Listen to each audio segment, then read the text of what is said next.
Okay, so as I'm going through the house and checking out everything, I mean, am I right? This thing was built in '08. It's manufactured home, double wide. Never heard of this company. Cheaply built, but you know, decent amount of land and the price was right. So,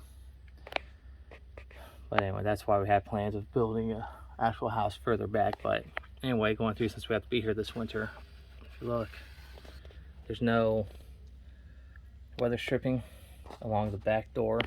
I mean, there is some. It's just real old and all flaking and falling apart. And just, if you watch, it just crumbles. So I got some stuff. I got this little bit on this door as well. I guess it has a double. So I'm going to replace both this on the door and that on the door jamb. But this should help keep the air and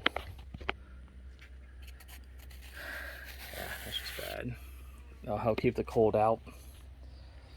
It's the other thing about, you know, living up in the Midwest where we had cold winters, and moving down further south where, you know, it's a crapshoot on how cold it's actually going to be.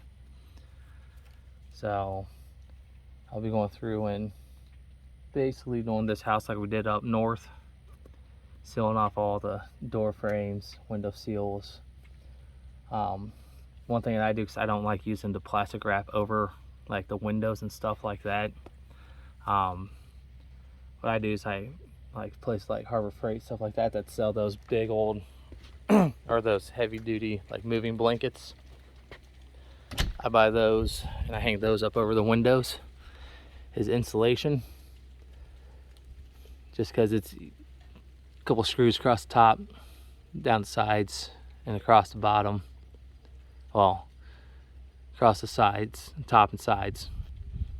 And then during the day, dude, I have I make little eye holes on them so I could clip them and unclip them so I could roll them up and let the natural light in. It's not that cold, but they insulate extremely well. So we'll be doing that. I'll show you guys how I do that crap for winterizing the house. But yeah, so like that shed's gonna have nothing in it. That one's insulated back there, so anything that I don't want to get below freezing will go back there, just in case we have some of those days where, you know, it gets below freezing. Let's see if I can zoom in on that. So like that water line right there that comes up on the outside of the shed, put a cutoff valve at the ground so I can cut that water off. There's also a valve over here on the side of the house under the ground that can cut off all water flowing back there, which is another thing that the farm that I worked on last winter down here, I was teaching them how to, because it was a bad winter, because we had a week of freezing temperatures, and trying to keep the water thawed for the cows, I went through and showed them, hey, look, this is what you want to do. You're going to have to free flow it. You're going to have to kill the water at night at the ground. That way the pipes don't freeze up. You don't have to worry about the pipes bursting or anything like that. So after the second day of having to break ice and thaw out pipes and stuff like that, we just went through and free flowed all the water on the trickle. We throttled back the well pump and let it free flow, so that way it wasn't dumping a bunch over the sides of the water troughs. But it's just one of those things that everyone has to take into consideration, you know, since I found out that they changed, you know, global warming to climate change. So that way incumbents is, you can't just say that the world's heating up, it's never going to snow again, because we're having, you know, these record cold temperatures.